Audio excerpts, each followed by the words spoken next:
Coming up on Chasing the Natty, the season is oh so tantalizingly close, but we've just got to hold on a little longer, and until then, we have our ears to the ground when it comes to fall camp news, and today, we'll catch you guys up on some of the bigger developments that could impact some high-end draft picks, as well as some guys who could end up being some nice late-round shots.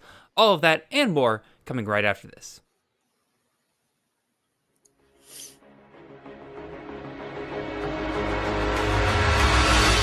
Sellers picks his way to the right and is tripped up, reaching for the end zone. Touchdown. What a start. Give it to Reed, and there he goes. Nobody's going to catch him. It's touchdown. It's caught. Jeremiah Smith. Touchdown, Ohio State. The legend grows. This is Chasing the Natty, a college fantasy football podcast.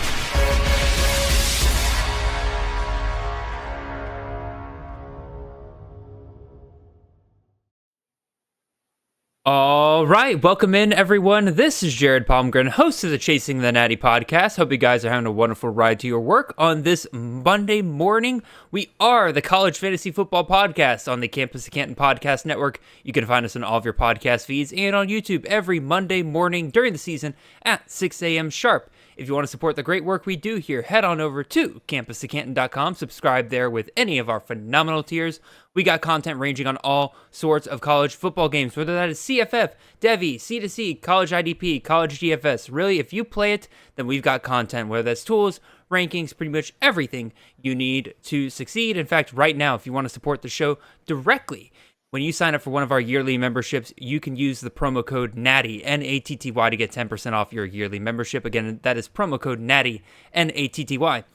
Can't do something like that? Totally fine. You can just show us some love by leaving a like, comment, and subscribe on the YouTube side of things, and then on the podcast side of things, leave a 5-star review. Make sure you follow the show.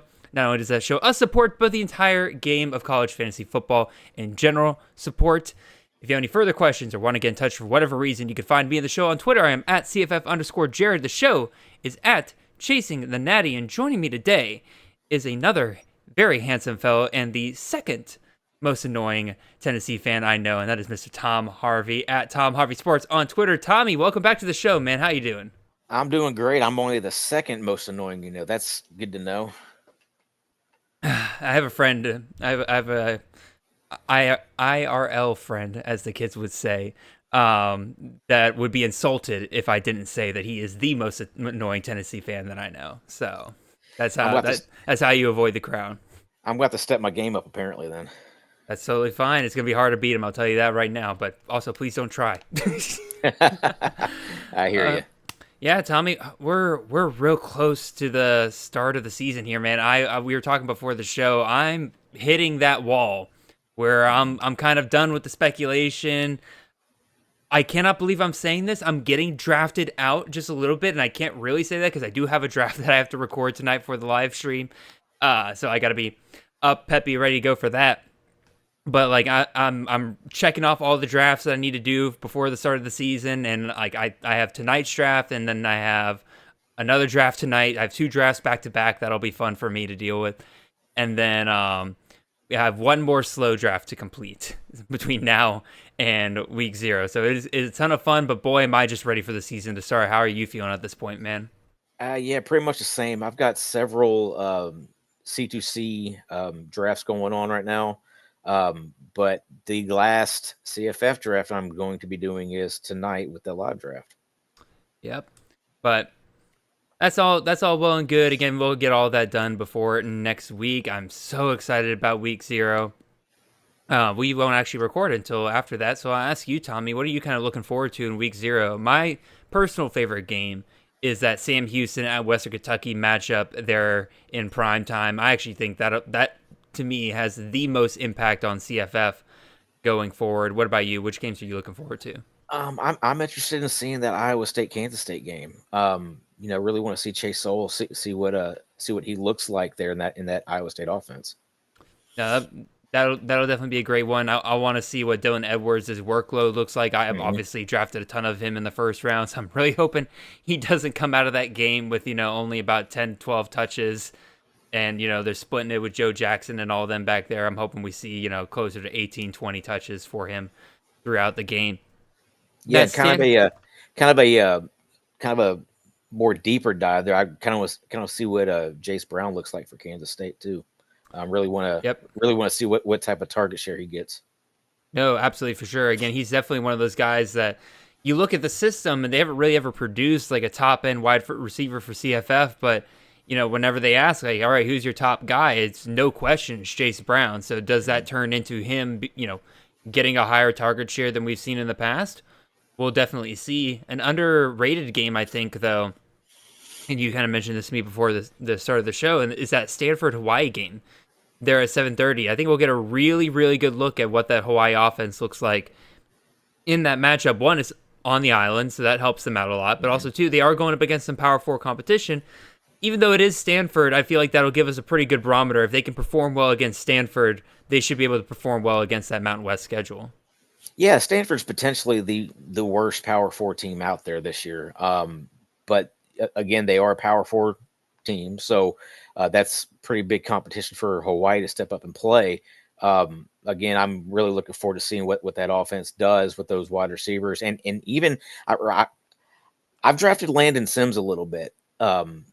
Yeah, because he has dual eligibility as running back and tight end in some leagues. So I really want to see what his volume looks like there, see how they target him out of the backfield, stuff like that. Yeah, I mentioned Landon Sims on one of the live drafts I did recently where, with that tight end eligibility, you don't need him to be like the clear, like it sounds gross, right? Like RB1 in a Timmy Chang offense. Yeah, that sounds gross in and of itself. But when he has that tight end eligibility, all you need out of him is like 500-600 yards, and you're pretty good with him for the most of the season at that tight end spot. And that's what he got last year. The problem is he only had one touchdown, right? Yeah. I have no clue if that remedies itself this year, because I think Alahada's going to get plenty of run around the goal line, just like Shager did last year. But same time, like, you don't need as much out of him. I think it's a perfectly okay shot to take on at tight end. Yeah. Here's the thing, in between Shager and Alahado is that Shager was a little bit bigger. So, he could take a little bit more of that punishment around the goal line. I don't know if Alahado can. That's true. He is a bit of a smaller guy. So, again, we'll definitely find out here in just 6 days. 6 days. That's going to be 6 tantalizing days as we go through our work week this week for sure. But that's enough about week 0. We are here to update everybody on fall camps for this. Obviously, we're a little late to the game. I was last week. I was in Canton for the Kings Classic Draft. Tommy, you took part in that as well, though unfortunately you could not join us in person. We missed you greatly there, Tommy. But because of that, wasn't able to put out a CTN episode last week, wasn't able to kind of keep you guys updated on the fall camp reports. Tons of great stuff out there. I'll go ahead and shout out here as part of the supplemental, or for you guys to listen to in addition to this. The CFF site did a great rundown on some fall camp news. Volume Pigs does a fantastic article on his stuff. CFB Depth, I don't want to say they're new to the game, but they're definitely somebody or a website that has started to emerge for a lot of CFFers this year. They do a lot of like free depth charts and stuff like that. And they've recently been putting out on their Substack a lot of kind of summarized, condensed fall camp reports from around the country. So definitely go and check out their stuff as well. It updates you very, very quickly. A lot of the stuff we talk about today comes from all of those different sources in addition to our own research. So I would highly recommend checking out all of those guys. But Tommy, before we get into this, you got anything else to say? What kind of stuff I guess I should ask you, what kind of stuff are you working on in terms of... Yeah, well, I co-host the Debbie Degen show on the Player Profiler Now network on YouTube and Spotify with SC Romero. Buddy I've known for years and years now. We've been doing shows for several years together now. And every Monday night at 9 p.m. Eastern, we jump on and talk Debbie. Heck yeah. That's a great place for you guys to go during the season when you listen to CTN in the car ride on Monday morning, and then you get home at night, go listen to Tommy's show there at 9 o'clock. So let's get into it, Tommy. I was about to say we're not going to go in any particular order, but that's not entirely true. We're going to kind of hit quarterback news, running back news, wide receiver news.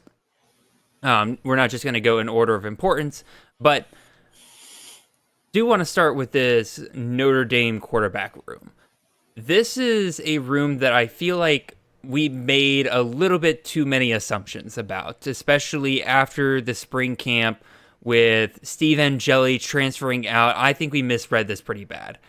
Many of us thought with Angeli transferring out, that meant that a guy like CJ Carr was ascending, beating him out, and Angeli saw the writing on the wall and said, I'm getting out of Dodge. Turns out it might have had a bit more to do with Angeli really kind of losing out on that battle, really, than either the two guys that are left there in Minchie and Carr kind of taking control of the competition. So that's misread number one. Two, we kind of assumed that the guy that ascended was CJ Carr, but now he's struggling greatly in fall camp. And according to Pete Nakos of On3, it is Kenny Minchie who now has the edge for that quarterback job now. And I personally think, Tommy, this is a pretty big deal. I think this could end up being a pretty big shakeup in the CFF world. Chris K and I discussed CJ Carr a couple weeks ago on the Players That Are Hard to Rank episode for CTN. And part of what made CJ Carr so hard to rank was that he didn't really have the skill set that a lot of Mike Denbrock's quarterbacks had beforehand, right? He's not a statue per se, but he's definitely less of a rusher than the guys like, Leonard, guys like Daniels, guys like Ritter, right? So like I was personally kind of projecting a bit of like a Sam Hartman type usage from what Marcus Freeman got out of Sam Hartman a couple years ago. But now with Minchie kind of taking over, he does kind of fit that mold of what Denbrock has used recently. Now, I don't think he's as good of a rusher as a lot of those guys beforehand, right? But I think there's definitely a higher ceiling here with Minchie, and that could really kind of shake things up in CFF here pretty early on in the actual season. What are your thoughts, Tommy? Yeah, I mean, I can't remember the last time I took a Notre Dame quarterback, honestly. Riley Leonard wasn't much of a passer last year for them, much more of a runner. I think Minchie is much more of a passer than what any of those recent Notre Dame quarterbacks have been. But again, I just don't know what that offense is going to look like outside of Jeremiah Love. I mean, I know that they have some decent wide receivers there. I just don't know how much they're going to be used. I mean, my thing is like Riley Leonard was quarterback 11 for CFF last year, right? Again, Mike Denbrock has just been pumping out college fantasy quarterbacks for the last 3 or 4 years, right? I mean, Leonard last year, Jaden Daniels for 2 years at LSU, and then before that, Desmond Ritter for 2 years at Cincinnati there, right? If he's got himself a dual threat quarterback, the ceiling is absolutely insane. And so that's why for me, when it comes to how this impacts my rankings, I mean, CJ Carr 100% taking a hit here. He could still win the job, so he's going to remain in my rankings, but he went from quarterback 55 in my rankings down to quarterback 94.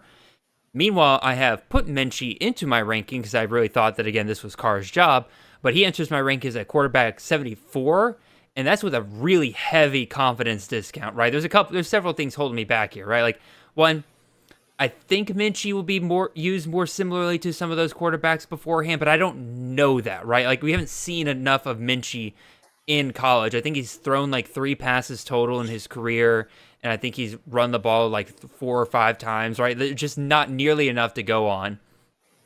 And I'm also, like I said before, like especially rushing, I'm not sure he's as good as those guys, but I think he's absolutely worth a shot at the end of drafts right now. Again, the rushing potential of Mike Denbrock quarterbacks are just absolutely insane. So I think you have to take a shot on him if he's like your 5th or 6th quarterback. Like, why not? Cut him 2 weeks in if he's not that good. Right. If you're looking that deep into a draft, sure. I'm not overly confident that he's going to be as good of a runner as, like you were saying, as those other guys have been. Mm-hmm. And that's what Riley Leonard was mainly used as, at least for that first half of the season, for sure. Last year. I understand he finished as a QB 11, but to me, he was just more of he was just much more of a running quarterback than what I believe Minchie's going to be. So it just kind of scares me with that offense that they've ran over the last few years there, that they're just not going to toss the rock up, a whole lot. No, for sure. And you definitely need that passing aspect as well. Right, but again, they got Malachi Fields, they got Jaden Greathouse. I think they've got the weapons. Again, it's just a big Will wild card. Pauling's there. Yeah. Will Pauling as well in the slot, right? Like, although I think Greathouse will kind of take away from him there. Regardless, though, like you said, they have multiple options in the receiving game. Obviously, Jeremiah Love's pretty solid out of the backfield as well. So I think they have the talent around him. It's just a matter of what do we get out of Minchie himself. Right. Now, a system that I think we are both way more in on is the Alabama situation with Kalen DeBoer and Ryan Grubbs over there, and they have named their starting quarterback for Alabama, and that is Ty Simpson. I'll be real, maybe it was a mistake, in terms of process, but I have basically treated Ty Simpson as the starting quarterback for Alabama for a long time. I've had him in my top 15 quarterbacks for this season for that reason. I think that he'll work out just fine in this system with DeBoer and Grubb. Grubb seemed to like him quite a bit there in the spring. All that said, I really just don't think there's that much changing for me here, but there were people who were concerned that maybe Simpson doesn't hold on to the job very long. That could still happen, but I think it's pretty clear that they're going to try to ride with Simpson for now. Any thoughts you have, Tom? I think that this is going to be a much more passing offense than what it has been the last couple of years under Milroe. Simpson has athletic ability. But he's clearly not that type of runner. He's a much better passer than what Milroe ever was going to be. Mm-hmm. Plus with the wide receiver weapons he has there, I think he has a chance to have a big season. It's just hard for me after seeing him play against South Florida a couple of years ago and seeing how bad he was to think that now he just, has gotten to where he's going to lead Alabama to a top 5 season. I mean, that's what, 2 years ago. There's plenty of time for him to develop in that time, and some guys are slow developers. Let's not also forget he was a former 5-star quarterback. Like there's a certain level of talent that he has. But I agree with you in the fact that this is a very different offense than what we saw under Jalen Milroe last year. I mean, Milroe led the team in rushing attempts with 150. I would be honestly super shocked if Ty Simpson got half of those attempts. Right now, maybe that changes a little bit now that Jam Miller is injured. We'll talk about that more in a second. But the way I've been treating Ty Simpson really this entire season is I do think he will fall into a happy medium between Michael Penix, who was just slinging it all over the field, had 3 great wide receivers, 4,000 passing yards, versus Milroe, where you held your breath every time he tossed the rock, but and then the rushing usage also in the middle there, versus like Penix was more of a statue his final season. Milroe obviously could take angles that no other quarterback in the country could take, and so and that comes out to a top 15 quarterback for me still. Well, another thing that really scares me off there is kind of like you were saying earlier. How long is he going to last there as the QB1? How short is the leash on him, especially with Austin Mack and Keelan Russell, kind of hanging out behind him? I think I don't want to say it's overblown because that makes it sound like I'm dismissing people's fears too much, but every year we have a couple of really high ranked freshman quarterbacks, and we always get this. It's a lazy comparison because it is the same team, but it reminds me a lot of Mac Jones and Bryce Young, their first year, or in 2020, right? Everybody was convinced that Bryce Young was going to take over at some point during the season because they didn't trust Mac Jones that much. And then Mac Jones went on to have a borderline Heisman winning season, right? I know Devontae Smith ended up taking the Heisman that year, but I do remember Mac Jones being in talk. I think he went to New York, right? I can't remember off the top of my head, but he was definitely being talked about as a Heisman contender that year. Yeah, that was 2020? Yeah, 2020. Yeah. So, this isn't changing much for me, but for those of you who were kind of concerned about it, maybe had a confidence discount rating that was kind of pushing Simpson down your rankings a little bit, I think you could take that away. I think he'll be fine. A couple of quick notes to make at quarterback. Really just a lot of guys that are either named the starter or trending to be the starter. A couple of interesting names here. One at BYU, true freshman Bear Bachmeier is currently trending to start for BYU. Definitely adds a wrinkle to the BYU situation. Obviously, they lose Retzlaff, and it's hard to project what a true freshman is going to be able to do for CFF. But it does sound like Bear is actually taking the job rather than staff just defaulting to him because they don't have another option. So that's always good to see. Bryce Underwood, not really a huge surprise to anybody. It seems like he will be the starter for Michigan. Not officially announced yet, but things seem to be trending that way.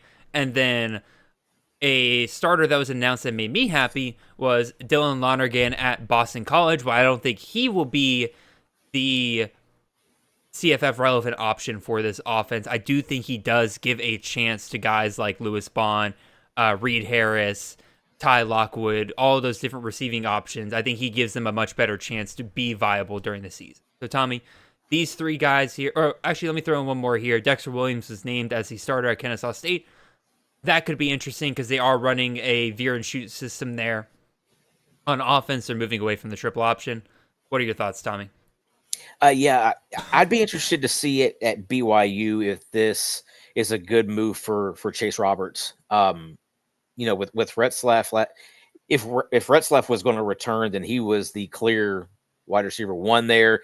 He may have been a borderline wide receiver two type of play, for CFF standards there. But I'd be interested to see how this affects Chase Roberts there at BYU. Bryce Underwood at Michigan. How does this? I think that offense is going to be quite a bit better in the passing game now. Because last year they had nothing. I mean, they had Davis Warren. It's and, hard to do Alex worse Orgy. than second Right. worst in the nation, right? Yeah, Like they were bad. But now with Bryce Underwood and even if it was Mikey Keene, both of those guys are huge upgrades over what they had last year. They bring in a guy like Donovan McCulley, huge target. I think a guy that that's going to lead them in receiving. Also, watch out for true freshman Andrew Marsh there. Apparently, he's having a pretty big camp. I don't think he's projected to be a starter as of yet, but he could work his way into that. And then, it's like you said with Lonergan. I mean, he's probably a much better fit for Bill O'Brien's offense than what Castellanos was. And like you said, I mean, it could lead to Lewis Bond and Harris Reed being decent options in a pretty suspect ACC. No, I definitely agree. And then you were kind of mentioning the Chase Roberts impact there for BYU. Another name that, I've had in the back of my mind, I know people love tight end talk, but Carson Ryan is a transfer from Utah that came over to BYU. We know this offense has used tight ends in the past before. We've seen the trend before where, young quarterback, not a lot of experience under his belt. What is he going to look for? Big giant target in your tight end, Carson Ryan. It can be, I think, that guy for them. So definitely another name to kind of throw out there. Go ahead. Didn't Tiger Bachmeier also transfer to BYU? He did, but it doesn't sound like he's going to start. Although, again, I would love a good brother-to-brother connection. Right. But as of right now, unfortunately, that dream does not seem to be fully realized. All right, let's move on to some running back news here, Tom. And this is really I would say this is the biggest story recently, and that is, unfortunately, that Jam Miller, the starting running back for Alabama, has some kind of upper body injury. The rumor is that it is a collarbone injury, and if that is true, the rumor timetable is out 6 to 8 weeks. Again, DeBoer has not confirmed that, so let's not get too hasty here. But regardless, this just sucks all around. We know for a fact he will be out week 1 versus Florida State. They have basically confirmed that already. Obviously, stock down for Miller. The question now, I think, is does Bama have a guy behind him, or do we go to straight committee here? What are your thoughts? I'll ask you, Tom. Where do you think this ends up going for Bama? I think they're going to try Richard Young first, maybe Daniel Hill, because those guys had the most experience in that offense, right? Kevin Riley could be another type of dude. I just think it's running back by committee, or a hot hand situation there. Put somebody out there, see if they can handle the volume. If not, try the next guy. If not, try the next guy. Also, they brought in a Kylan Deere, who was a really highly regarded borderline 4 or 5 star prospect. So I'd be interested to see what they do there. It's going to be a pretty big step down from Jam Miller, who was able to hold off Justin Haynes last year. And not that I'm super high on Justin, on Justice Haynes, but Jam Miller, he held off a 5-star freshman running back last year, so he's obviously got pretty decent talent. And with a new quarterback coming in, in Ty Simpson, like we were talking about earlier, that run game's going to have to help him out. And with they got 4 or 5 guys who could potentially do it. I'm just not sure which one it's going to end up being. Like we said, you got Richard Young and Daniel Hill, A.K. Deere, Kevin Riley. I think there's another guy, was it Dre Washington? Yeah. So they could all end up handling the job together. I just don't want to touch that backfield right now. Yeah, like I've seen some people talking about like with Jam Miller. They're like, oh, like I don't really know if I even want to go after him because DeBoer and Grubb typically split the carries and everything. But that's not entirely always true, right? Like Rivers got a ton of run under DeBoer back at Fresno State. You saw Dylan Johnson their final year at Washington. He was getting 200 plus carries in 14 games. So you're talking about 200 carries over 12 games. Like when they have a guy they trust, they are more than happy to feed him. And honestly, based on all reports, it seemed like Miller was going to get that workload this year. I was betting on it, drafting Miller quite a bit throughout the offseason because, like, I do think there is a step above between him and the rest of that backfield. And based on what we were hearing from last week, the staff seemed to view it that way as well. So that's why I'm kind of, again, leaning towards a committee. I agree with you. If they're going to try another guy to be the main back, I'm going to go with Richard Young right now. I know some people like Daniel Hill as well. I don't blame people for taking the shot. Regardless of which one you're going after, you definitely got to take them a lot later than you were taking Jam Miller. This is not at all a situation of, oh, Miller's out, plug in next Alabama running back into the same spot. For example, I had Miller as RB49 in my rankings. I'm adding in Richard Young as RB103. You can put Daniel Hill in that spot as well, whichever one you want. My point is that you don't need to draft any of them until, they're your 7th, 8th, 9th running back option on your team. Right. And with Jam Miller, if what they're saying is true as far as the rumor that he's got a dislocated collarbone, 6 to 8 weeks could be generous. I mean, dislocation of the collarbone could end up being the entire season. Mm-hmm. So, yeah, again, it sucks for Miller drafters, but for right now, I think you just got to avoid him. And then if you're going to take a shot on this backfield, take a shot on Hill, Young, whoever's going later in your draft. All right, let's move on to another guy, unfortunately, that seems to be dealing with some injury. You'll see a lot of that here today. That's kind of the main thing we're keeping our eye out for, is guys that may not actually play. And one of the big ones is Kamari Moulton from Iowa. He is currently talking about dealing with a hamstring injury, which really sucks because hamstring injuries a lot of time kind of end up being those kind of lingering injuries. They'd be they're the type that, he could be in 1 week, out the next week because it flared up and stuff like that. Again, there's not a ton of details as to what the actual injury is, but you definitely think of some past guys that have dealt with hamstring injuries and how frustrating that can be. So, Tommy, I'll ask you, how are you kind of reading this situation with Moulton here? Really, if Moulton's out for any extended period of time, I think you have to take a shot on Jason Patterson, who's been talked about as kind of the 1B, if not clear backup to Moulton, depending on how they want to split the carries between those guys. What are you thinking here? Yeah, I kind of think you need to wait for Iowa to kind of work out what their running back depth is going to look like without Moulton, if he's definitely going to be gone. But like you said, definitely take did you say his name was? I just literally blanked on Jason Patterson. Jason Patterson, yeah. Take him, kind of later in drafts. I'm definitely not. I'm not going to worry about drafting him early just because Moulton should eventually be back if he's going to miss any time at all anyways. But if this scares you away from Moulton at all, just kind of lean towards somebody else at that point.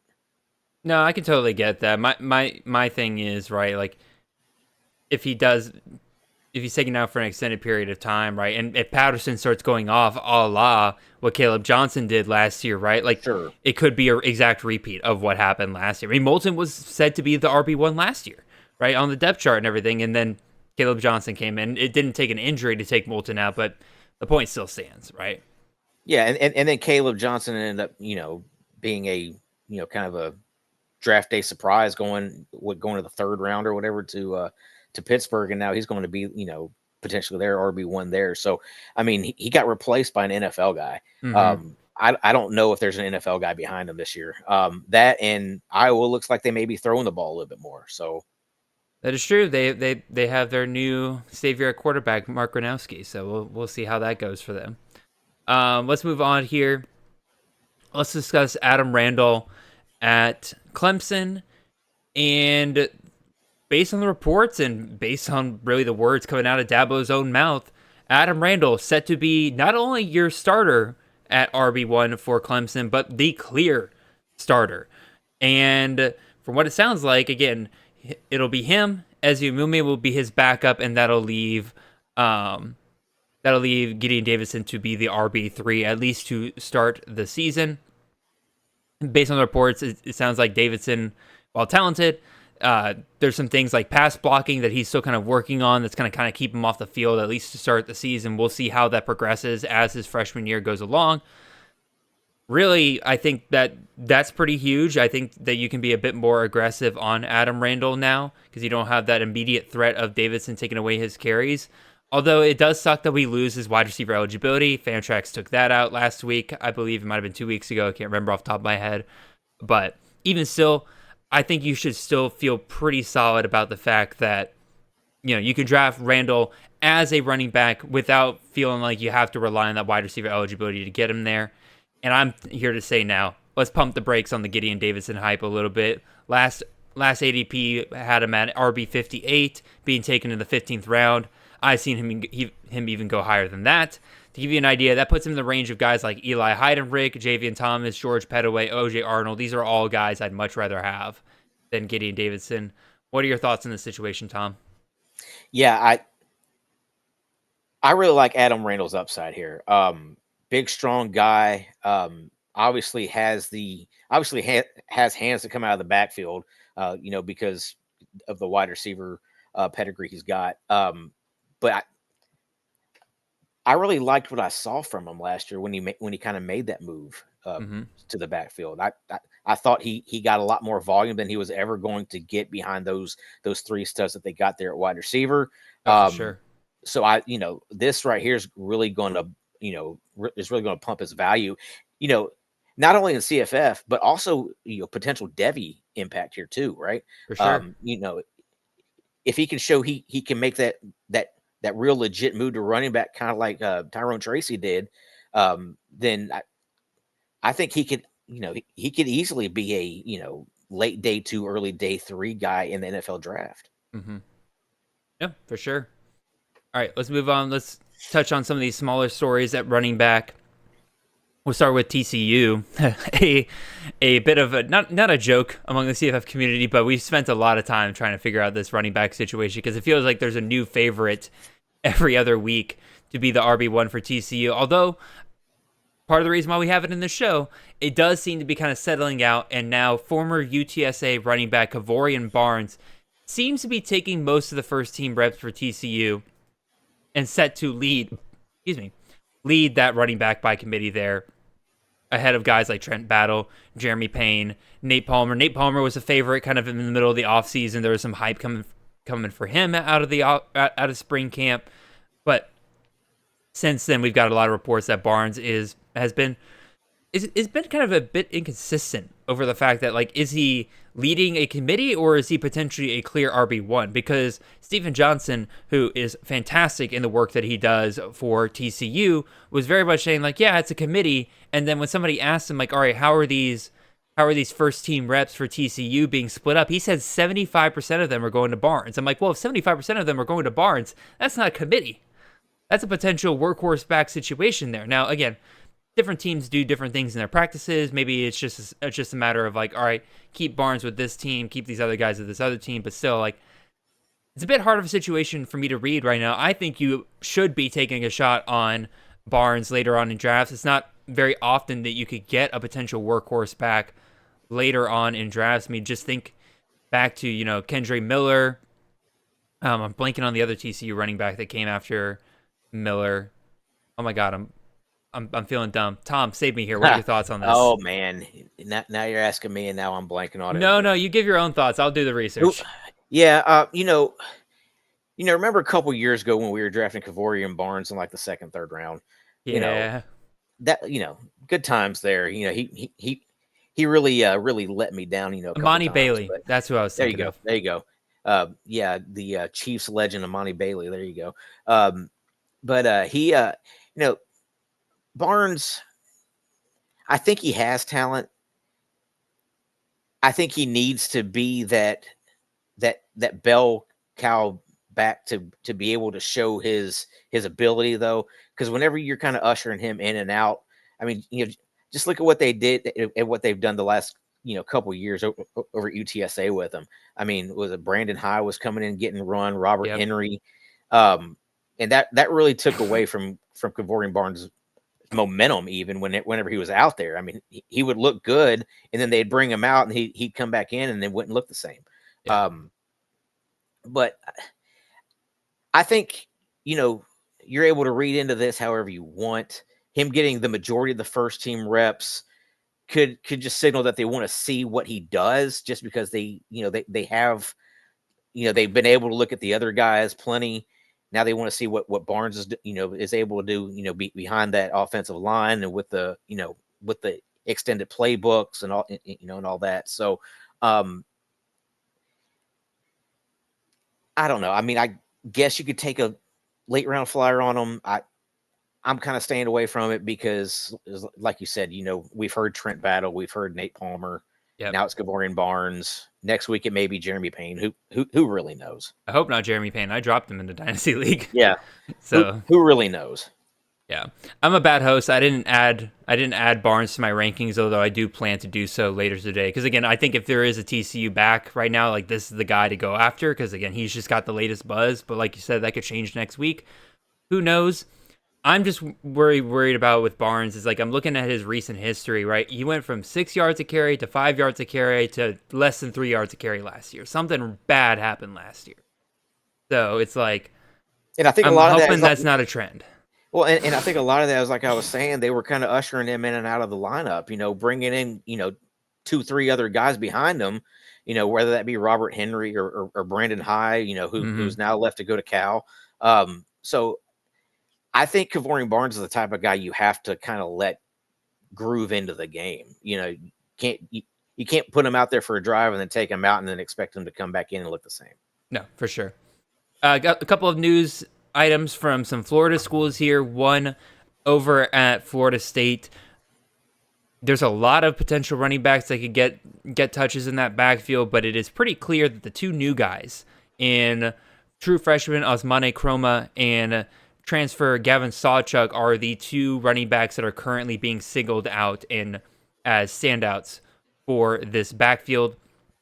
I've mentioned it before on this show before. Gus Malzahn running backs are ones to own in CFF. Boy, he loves himself a true top running back. And this offseason, like I said, it's kind of been a bit of a cluster with so many potential options there for Malzahn to roll with. But based off these camp reports, if you're going to take shots on any two guys, Kroma and Sawchuk are now the names really to watch, I would say. I think it's absolutely worth taking a shot on either one of those guys late in the draft. Kroma, I would say, is probably higher for me than Sawchuk, but I don't blame you for either one. And then at Miami, another standout running back here, Jordan Lyle, has really started to look like the better back out of the bunch. There was talk about Mark Fletcher being the RB1 at media days. That might still be the case, but this also could be a case of once they're actually out there, Lyle looks better. He could end up taking the job here. I'm just a little hesitant because, again, Miami, boy, they love themselves a good committee. And if Damian Martinez couldn't really break away and become a CFF relevant asset in this system, I'm not sure that Lyle can really do that. But Tommy, your thoughts on the two Florida running back rooms here? Yeah, with Florida State, like you said, I'm definitely taking the shot on Kroma. especially if it's a dynasty situation or a for sure. C2C, or a C2C situation there. My question is, what does this do for somebody like Cam Davis? Is he going to end up hitting the portal after this just because he knows he's behind Chroma now, right? So there's one situation to kind of monitor. As far as Jordan Lyle and Mark Flesher, they're two different backs. Two different style of backs. Mark Fletcher could easily be, come in and be that short yardage goal line back, vulture a bunch of touchdowns away. Whereas last year, him and Damian Martinez were really they weren't really complementary, to each other. They were both thunder. There was no lightning, between them. So I could very easily see this being a thunder and lightning situation with Lyle and Fletcher. And then you got utilized in different situations. Well, you got Chamar Brown coming in from North Dakota State. Apparently, he's had himself quite a good fall camp as well. So again, I just smell committee here, and I haven't really gone after Miami too much. But I've said it before when I was talking to Josh Chevy about this. Like, if there's a guy to go after, I think Lyle is the guy that could break away from this group. So, some more smaller running back stories here out of your. I forget. Are you Tennessee alma mater, Tommy? Yeah. Okay, so out of your alma mater here, Timmy, oh my God, Tommy, Deshaun Bishop is expected to kind of lead the team in touches over there. Again, we're expecting kind of a bit of a committee approach, but I think Tennessee is going to run the ball so much this year that even in a committee situation, you could still see one of these guys get up to 170, 180 carries. That could spell pretty good for us.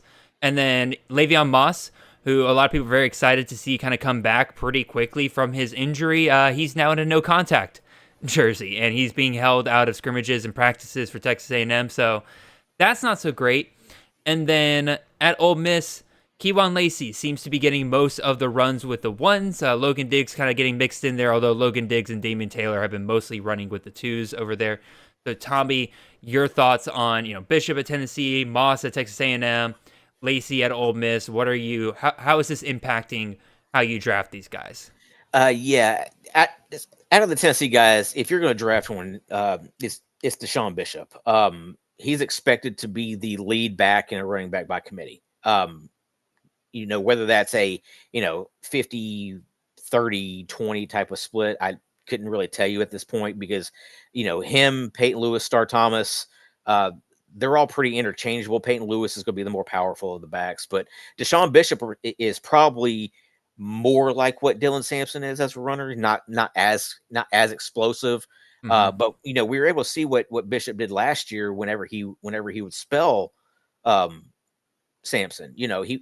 He came in, he was explosive, he had big runs, got dinged up a little bit, but none of these three are going to be what Dylan Sampson was last year. That's just pretty impossible to think. Yeah, I mean, he had a record-breaking season last year. But out of the three, I think Deshaun Bishop's the guy to own there. As far as Le'Veon Moss goes,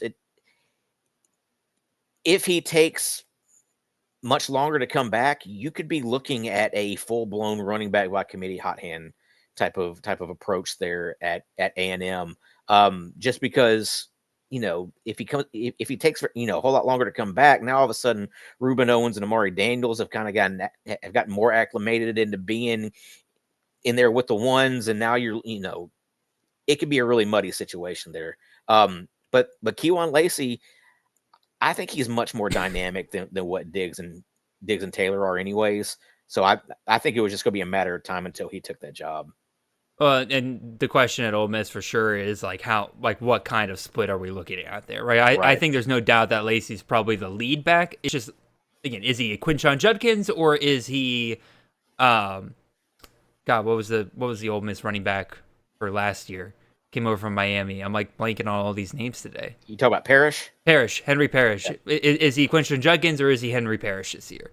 Right? Are we talking 200 plus touches or are we talking about on pace for 160 while Logan Diggs and them, spell him a lot more? With Deshaun Bishop, I'll ask you, Tom. Again, obviously we both agree. None of these Tennessee running backs will be what Dylan Sampson was last year. But what percentage of Dylan Sampson do you think we can get out of Deshaun Bishop? Because currently I have him roughly at about 75% of what we got out of out of Sampson last year. Do you think that's a fair? I'd probably lean more towards 60% of it, just Okay. because I think you're going to see more of Peyton Lewis. You're going to see quite a bit of Star Thomas, especially in third down situations. Um, so I think you're probably looking at more of 60% rather than 75. 75% is pretty generous for him. I don't think he's going to run for 1,500 yards and 28. I don't think he's going to run anywhere close to that. You may not see any of these three run for 1,000 yards. Mm-hmm. But together they're probably going to run for Tennessee has ran for 2,500 yards as a team for the last 4 seasons. Yeah. I don't think that's going to slow down. They ran for like 2,900 last year. But I don't see 1,000-yard back out of the three. If there's going to be one, it's going to be Bishop. I think it's going to be more evenly split than that. My thing with Tennessee this year, and again, I'm sure you'll dissuade me of this as the Tennessee fan, but like I'm concerned about this passing game, right? Like I don't really trust Reclinger. I've never been a huge fan of Joey Aguilar, especially at the power 4 level. The wide receiver situation seems pretty sketch to me, so I could see a situation where, yeah, Tennessee's run for 2,500 yards the last couple of seasons. They've been a very good running team, but what happens when that becomes a solo threat and that passing game just doesn't click like it should? I mean, we saw it a little bit last year, right? Tennessee struggled in games a little bit more because Nico and the receivers couldn't really get on the same page, and you got bailed out by an all-world back in Dylan Sampson at times last year, right? Like what happens when you don't have that? And that kind of scares me a little bit in terms of the scoring potential for any of these running backs, even if they do have the yardage. Well, I'm going to put it this way. I don't think the passing game could get much worse than what it was last year or the year before with Joe Milton, especially on deep balls. I think Joey Aguilar is a much better deep ball passer than what either one of those two guys were, and I think he's a much quicker processor. I don't think there's much to worry about whenever it comes to Aguilar. I don't think he's going to have the rushing ability that Nico had, but he's a much thicker, much stronger guy, and I think like I said, I think he's a much better deep ball passer. And you're not going to have Squirrel White out there hobbling out onto the field, not being able to run a route because he can't run because of his hamstring. You're not going to have Brew McCoy out there who can't get past anybody because he's banged up. Chris Brazzell couldn't catch a cold last year. But that's kind of the problem, though. Is like the more we hear of this wide receiver situation in Tennessee, it seems like they're all banged up again. Yeah, I think from what I've heard, Mike Matthews looks like a true number 1 SEC wide receiver. He's become the alpha in that group as a true sophomore. I know a lot of people try to make a big deal out of the year 1-0 category for wide receivers, just because he didn't get a whole lot of run last year. I think this year he's going to have a big time season. Also, there's a lot of reports that Travis Smith Jr. is a legit guy as a true freshman. No, I'm definitely excited about Travis Smith. I've drafted him in 1 or 2 leagues over there. That and they're probably looking at 3 or even 4 tight ends being productive. With Kitzelman and Ethan Davis and now Deshaun Brame, and even Jack Vanderslayer. They're saying that those 2 freshmen are looking really good out there too. Well, I mean, why not throw out some 13 personnel in most of the games? Yeah, sure. They're definitely going to run a lot of 12 personnel. One last note I wanted to throw out here. I don't have a graphic for it because I just didn't want to make a whole extra graphic for it. But one name I want people to start looking at a little bit more is Aiden Laffery at Illinois. A lot of the talk this offseason around Illinois for us in the CFF community has been around Caden Fagan, hoping that he would kind of make that final jump here. But, he's being drafted in the 16th round, but it really does sound like recently that at best there's going to be a split situation between Caden Fagan and Laffery here. And Laffery, man, like his finish to last season was pretty solid. Again, just destroyed Northwestern, 172 yards, 3 touchdowns, and then had a pretty solid game against South Carolina in a pretty low-scoring, banging effort there. 16 carries, 67 yards. And so, with considering how often Caden Fagan really gets hurt, I think this seems like a pretty good situation to target and potentially get a workhorse back at a discount when I say probably not if Caden Fagan goes down with injury again. It sounds like these are the top two guys, and it's very much a situation where if one of them goes down, probably Fagan, Lafferty could end up being one of those Brett Bielema running backs we'd love to see in the past. Yeah, we've all been wanting Caden Fegan to kind of turn into what Braylon Allen was back in the day. Or Chase Brown, right? Yeah, or yeah, I mean, or even what Josh McCray could have possibly been. Josh McCray has obviously since transferred down to Georgia, but Caden Fegan just has kind of never turned into that guy, and a lot of that's because of the injury situation. He just can't stay on the field to the point where now Aiden Lafferty is getting, is getting talk about possibly being the RB1 there. Lafferty even had a better season than what Fegan did last year. He's much more explosive. He's obviously not as big of a guy, so he's not going to be that kind of in between the tackle runner that that the same way Fegan could be. But again, Fegan just can't stay healthy, so why not take your shot on Aiden Lafferty? All right, let's move on to some of these wide receiver situations. We talked about a lot of guys that have are getting injured or we're just learning of their injuries, but let's do some positive stuff here, Tommy. We can do that, turns out. And probably the biggest one of all is that Denzel Boston fully back for Washington after missing all of the spring, a little bit of the fall here. He seems like he is now full go. Based on what I kind of read, it seems like a lot of it was just the staff being very conservative with him. They know what they've got in Boston, right? No need to put him out there. Obviously, you want some chemistry between him and Damon Williams, but apparently when he came back into practice, the impact was immediate. The offense seemed to jive a little bit more. So this is all really great stuff to hear. The only people that are probably upset by this are the people who were drafting some other wide receivers from Washington later on, like Amari Evans or, Rashid Williams, hoping that maybe if Boston's out for a couple weeks, they could get the wide receiver one for Washington at a discount. Doesn't seem like that's going to happen anymore, though. Tommy, any thoughts on Boston coming back? Well, I love it. I've got tons of shares of him. He's a top 5, ish type of CFF wide receiver. So there's anytime you're able to get confirmation that somebody like that is back in the fold, fully healthy, you're super excited about it.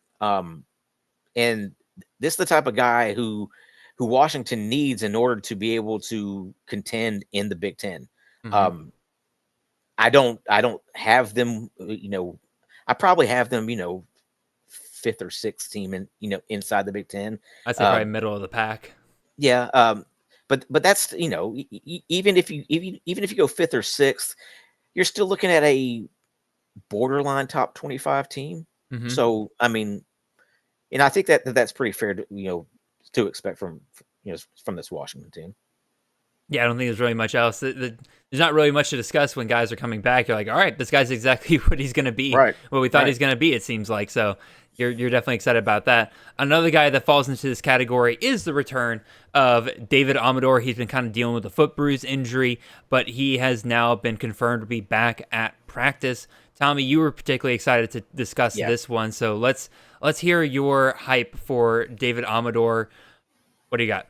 Yeah.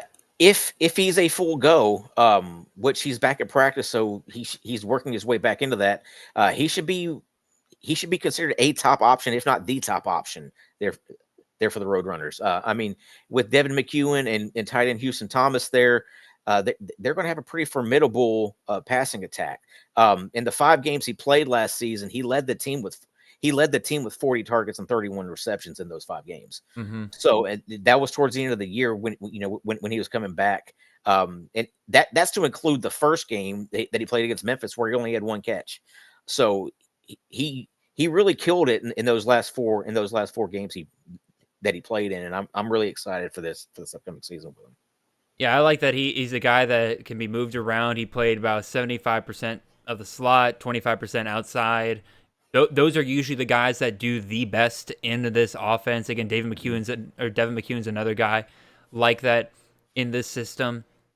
And I think people forget that when Amador was coming in as a true freshman last year, or no, 2 years ago, excuse me, he is just a complete freak when it comes to his athleticism. A lot of people are very excited him in that year one. Seems like it took him a little bit to get going, but last year, like you said, in his limited run, lots of great things you love to see. 13 yards per catch, which is much more efficient than Devin McEwen has been. 3.54 yards per route run. And his ADOT's not even that high, right? His ADOT's only about 5.2. He can just do quite a bit after the catch. Where's his yards after catch? Yeah, he gets almost 10 yards after the catch last year per catch. So lots to be excited about here.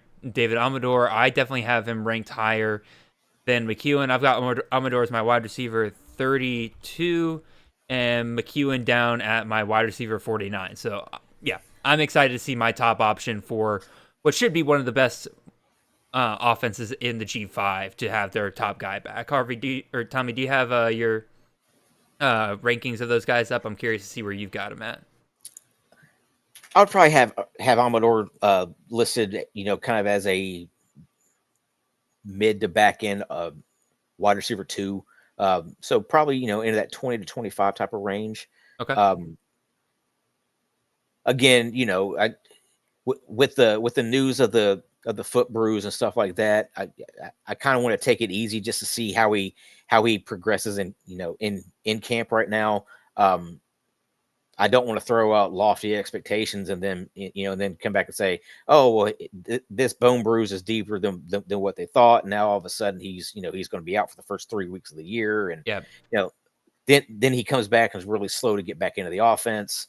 But a fully healthy David Amador could be a, top 15 wide receiver. All right, let's move on here. Yes, especially in that offense where you have, Owen McCown throwing the ball, a really good tight end in Houston Thomas, another good wide receiver there in McEwen. I think Amador is the best of all of them, and when healthy, he's going to get the targets. Let's hope he stays healthy. Yeah.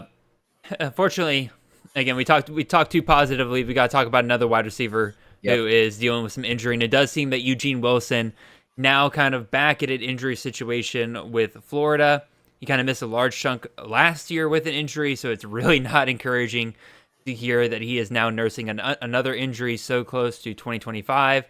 There was already kind of a lot of concern surrounding this Florida passing attack with Lagway dealing with his own injury. We don't even know if he's going to be ready to go week 1. So all this uncertainty to me is like really impacting Wilson's value here. I had Wilson as a top 20 wide receiver because, again, I saw last year when he was healthy, they were feeding him quite a bit. I was expecting them to kind of go back to that. Even if Lagway wasn't the starting quarterback, that just told me they're going to have Hunter Bailey back there and he's going to be their best receiver, which is Wilson. But now that we got this injury concern on top of everything else, Wilson's dropping my rankings quite a bit. I've currently got him at wide receiver 39, and there's room for him to fall further. What do you think about this, Tommy? Yeah, the perpetually injured Trey Wilson here. Earlier in the offseason, I said J. Michael Sturdivant was going to be the Florida wide receiver 1, just because, Trey Wilson's always hurt. I don't believe he's going to play all 12 games. And there's going to be some games he plays in that he's going to leave the game early just because, pulls a hamstring, whatever. Yeah. And then the fact that, you got Dallas Wilson, who's also been kind of rumored to be a little nicked up. I think Lagway is going to be turning to J. Michael Sturdivant, in that offense quite a bit, kind of like he did Elijah Badger last year. Mm-hmm. And even if Lagway misses any time, Harrison Bailey, former UT Vol, by the way, former a lot of everything actually. This is what UNLV, Louisville. Yeah. He's collecting schools. He's collecting schools like Infinity Stones. Yeah. This is his 4th school now, where he's still a backup as a 6th year guy now. Yeah. So even if it's Harrison Bailey, I think J. Michael Sturdivant is still going to be the number 1 receiver there. All righty, we'll see how that turns out. Last major wide receiver story I wanted to touch on here is Hudson Clement at Illinois. every year there are certain situations where we make up a lot of assumptions, and we get a little bit out of our oh my god, our feet get out of our skis, and there's just some situations we seem to whiff on, and it seems unfortunately that is exactly what's going to happen with Hudson Clement at Illinois.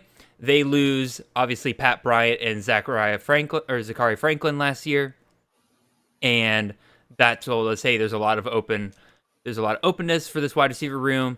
Hudson Clement comes in. He's a guy that I liked at West Virginia. Seemed like he would be a nice fit for the system, but unfortunately seems like and looks like is just as dangerous of a sentence or just as dangerous as a phrase as it is. Or, oh my God, let me try this again. Seems like and looks like is just as dangerous of a phrase in CFF as it is in science, and that it's burning us here, just quite frankly. Just most recent reports for Clement have him not even starting for Illinois, which really sucks because, again, ADP-wise, he was top 40. We had him top 30 in our CFF expert consensus rankings, but, him being injured most of spring really seems like that impacted his ability to kind of get into this offense. Our starters are now expected to be Colin Dixon, Malik Elzy, and Hank Beatty, according to 247. Dixon and Beatty being kind of the ones expected to get a majority of targets. And so now this really begs the question of, all right, if Clement's not the guy, who do we go after? And I think that guy is Dixon, right? He mostly plays the Z, sometimes moves to the slot. I think, like I said, I think he's the guy to target. We know Barry Lunny Jr. comes from that UTSA system that they usually love to target one of their outside guys. They can also move inside. Dixon seems to be that guy right now. I've removed Clement completely from my rankings. I've now added Dixon into my rankings at wide receiver 56 because I still have some concerns that maybe we still don't have the right guy there. But Tommy, how are you dealing with this situation at Illinois? I'm kind of taking a wait and see approach on it. I read the article too that 24/7 had out there on Clement, and what I gathered out of it was that he's kind of settling into his role. Not really falling out of favor. So I think it's still going to end up being, Colin Dixon, LZ, and Clement in there most of the time. I think Beatty is going to be the slot backup to Dixon. I think you're going to see a lot of Dixon in the slot, but I think that outside guy is still going to be Clement. We'll definitely see. I agree with you. In the article, they did kind of throw out the possibility of him kind of earning more time as the season goes down. But even still, right, like you can't draft that as the top 40 wide receiver, right? You can't draft a guy that you're waiting to emerge in an offense. Like I feel like you're rolling too many dice with that. So I would say definitely like everybody needs to cool off on Clement for right now. Yeah, he's definitely taking a hit at, as far as AD, or should be taking a hit as far as ADP goes now. All right. Let's run through a couple more of these quick fall news roundup here with some wide receivers. One that I'm particularly excited to discuss here is the Memphis wide receiver room, right? They made a very interesting late addition to this wide receiver room that I think has some potentially pretty big impacts here, right? We've been kind of targeting guys like Brady Cluse, CJ Smith, a couple of people going after Jadon Thompson, the Louisville transfer there, right? But most recently, Memphis has added wide receiver Cortez Braum. Cortez Braum, for most of the offseason, was kind of in that limbo that Rahul Faison was in and, Ashton Hawkins at Baylor was in, where they didn't know if they're going to get that extra year of eligibility here. And very quickly after Braum got his last year of eligibility approved here, there was talk of him going to West Virginia, but no, he is actually going to Memphis to play with his quarterback that he played with last year, Brendan Lewis. Right? Lewis and him played together last year. Lewis gave Braum 90-plus targets. I don't want to bet on a guy that comes into the program this late, but again, there is that pre-existing connection between Braum and Brendan Lewis, right? So the question is now, how do we navigate this room, right? Like I said, Brady Cluse, CJ Smith, those are the guys I've been kind of targeting. Where should Braum be taken with regards to those guys, Tommy? Like, should he be about the same? Should he be going ahead of them because of that connection? Should he not be considered at all because it's just way too late in the offseason for him to really come in and make an impact? How are you navigating this?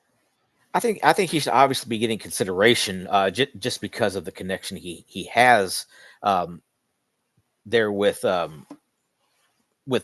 Brendan Lewis. But I'm like you. I've been taking a lot of Brady Cluse kind of later in drafts, just because not really knowing what the pecking order is, and now this kind of throws another wrench into it.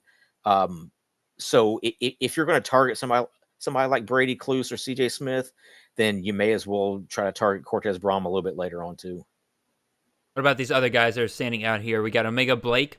Mm-hmm. A lot of talk about Arkansas is that they haven't really had a guy emerge at wide receiver to really help out Taylor Green in this running game, but it does sound like Blake is starting to make a name for himself there. And then, as you mentioned, earlier, Mike Matthews at Tennessee, they're also starting to emerge there. How are you navigating both of those situations? Where are you drafting these guys? I don't have a problem with taking either one of these guys as like your wide receiver 4 or 5, just because we saw last year in the Arkansas wide receiver room that Andrew Armstrong got 121 targets. Mm-hmm. I don't think Omega Blake's gonna get that many, but I think you could conservatively see around 90, even though he only had 62 last year and used more as a deep threat, when he was at Charlotte. I think, as that wide receiver 1 in a very unproven wide receiver room there, I think Blake could potentially see 85, 90 plus targets. Yeah. And then go ahead. I was going to say, it's definitely a possibility. I would say the more conservative estimate is definitely somewhere around like 65, 70 targets, because they have talked about quite a bit of like trying to spread the ball around a little bit with especially with no main guy emerging for such a long time. But again, I'm excited about Blake quite a bit. Again, he was just a monster last year, even though, like you said, he had limited touches. He still had almost 800 yards and only 32 receptions. So you're talking almost 25 yards a catch, and Yeah. 3.34 yards per round. Just a guy that's very clearly just playing well above his competition level there. I think coming back to the SEC, last time we saw him in the SEC, again, about 13 yards a catch. Nothing too crazy, less than a yard per route run. So you don't love that, but it's also 2 years later. So definitely a lot of time for him to develop there. And if he's standing out for Arkansas, could definitely be something to monitor there. Again, I'm still a little hesitant on Mike Matthews and just that entire Tennessee passing game. I kind of talked about why earlier and everything. So if y'all want to believe it, that's totally fine. I don't know if I'm fully there with him.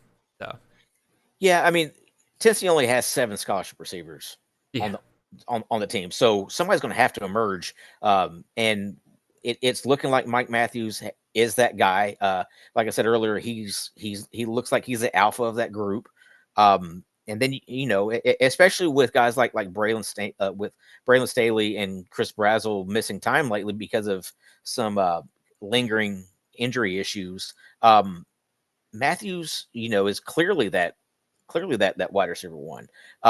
And again, Travis Smith Jr., Rodarius Jackson, those guys are going to get some big time playing time too. Amari Jefferson's another guy who's been looking really good in camp. But Mike Matthews is the guy to own there right now. Oh no, for sure. If you're going to take a single shot on Tennessee wide receiver right now, you have to go after Mike Matthews. Mm-hmm. All right, tight ends.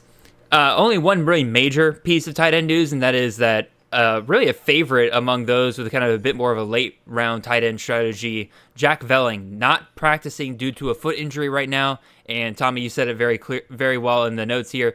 It is a possibility, if not a probability, that he could miss the beginning of the season here. That would obviously be a huge blow, not just for the people drafting him, but also just for this Michigan State passing game in general.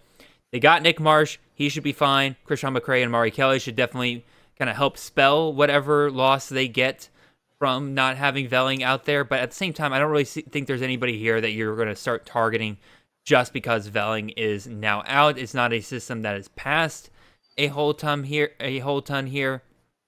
How are you kind of navigating the situation, Tommy? Yeah, I mean, the one guy I'm extremely high on here is obviously Marsh.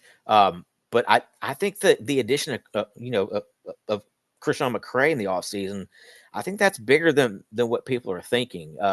I think he's going to have a pretty solid season for them. Also, you may be looking at some of the running backs getting some more check down opportunities. Last season, Nathan Carter and K'Ron Lynch Adams combined for 33 receptions.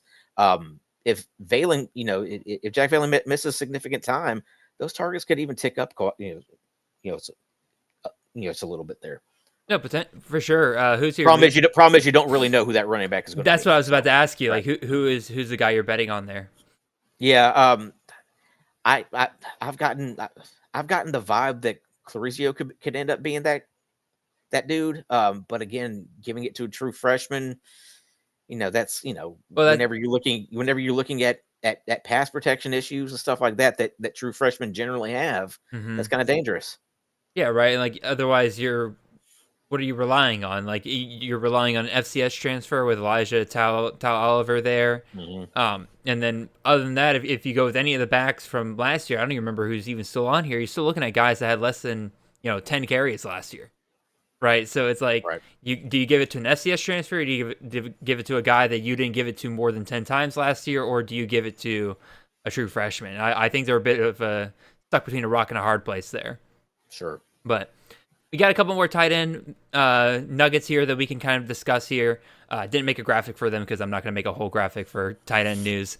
But Colorado State, very interesting one. Obviously, Rocky Beers has gotten a lot of talk, but Jackson Warren has started to emerge as a real weapon for Colorado State. They're very, very hyped about him there. He's a huge dude, 6'8". A lot of people are kind of wondering, does he replace Beers? Given how much they've talked about how they just haven't had receivers really step up this offseason, which is kind of crazy because they got some former blue chips on that roster, I think there's a shot we could see them run tons of 12 personnel and both Beers and Warren be valuable for CFF. Now, neither one of them maybe ends up being, like a Dallin Holker or, a Cole Turner, as we've seen in this system before, but still could easily, if the receivers don't step up, we could absolutely see both of these guys hit, 500-600 yards throughout the season. How do you think about that, Tommy? Yeah, imagine having a big 6'8" guy down there in the red zone. I mean, he smells like a red zone target. 6'8", big guy who can go up and catch the ball. He moves pretty decently too.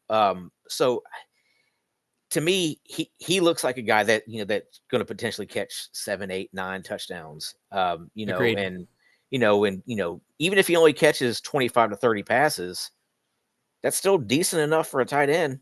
Oh, for sure. No, I that's what I'm saying. Like I think there's a decent shot they could both end up getting 40, 50 catches and 500, 600 yards out of them because they're both downfield targets. We're not talking about tight ends that go 5 yards down the field and squat and say like, all right, hit me for an easy 5-yard gain. No, these are guys that they are sending down the field for. Yep. So I think both those guys are worth taking later on in drafts. A couple of other tight ends that are kind of standing out here lately in camps. Jamison Gears out of Minnesota stood out for them. Addison Estranja out of Iowa. I'm a little skeptical on that one. He really, just what I've seen out of him before, just doesn't inspire a ton of confidence. But we've seen guys, surprise before, and it is Iowa at the end of the day. And then Julio Skinner, standing out at Louisville scrimmages recently, very much a dynamic receiving threat, very much that tight end wide receiver hybrid. We know Jeff Brom's not afraid to use the tight end at all. So between those three guys there, Tom, are you liking Gears, Estranja, Skinner? Which ones are you liking the best? I'm actually liking Gears a little bit here. He's developed into that clear tight end one there at Minnesota. He's developed a connection with Drake Lindsay, and Minnesota really lacks as far as legit wide receiving options there. I know they got who's the Javon Tracy, is that his name? But outside of him, I'm not really seeing a whole lot of guys that I really trust there. And then Skinner, I was really hyped for him, whenever he was a freshman at Miami, kind of wanting to see what he was going to develop into. Now it finally looks like he's developing into something. And then a stranger at Iowa. I mean, it's an Iowa tight end. If you're going to take a shot on a tight end, it's either going to be a Colorado State guy or an Iowa guy, right? Yep. So you may as well take a shot. Plus he's looked like the best pass catcher there. Yep, and then last but not least, again, we'll end it on a positive note.